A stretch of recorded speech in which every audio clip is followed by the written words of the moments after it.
The dawn was apple green, the sky was green wine held up in the sun. The moon was a golden petal between.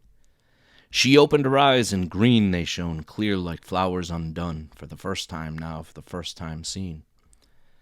By the Isar in the twilight we were wandering and singing. By the Isar in the evening we climbed the huntsman's ladder and sat swinging in the fir tree overlooking the marshes, while the river met with river and the ringing of their pale green glacier water filled the evening.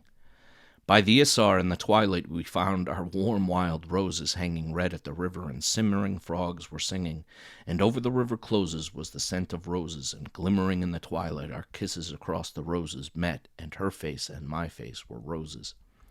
When she rises in the morning, I linger to watch her. She stands in silhouette against the window, and the sunbeams catch her, glistening white on the shoulders, while down her sides the mellow golden shadow glows, and her breasts swing like full-blown yellow Gloire de Dijon roses. She drips herself with water, and her shoulders glisten as silver. They crumple up like wet and shaken roses, and I listen for the rustling of their white unfolding petals. In the window full of sunlight she stirs her golden shadow, and flashes all herself as sunbright as if roses fought with roses. Just a few of the roses we gathered from the Isar are fallen, and their mauve-red petals on the cloth float like boats on a river waiting for a fairy wind to wake them from their sloth.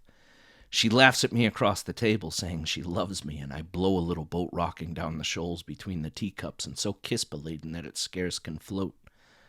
Now like a rose come tiptoe out of bud, I can see the woman's soul steal in her eyes, and wide in ecstasy I sit and watch the unknown flower issued magic-wise. And day by day out of the envious bud my treasure softly slips uncurled, and day by day my happiness vibrates in wide and wider circles around the world.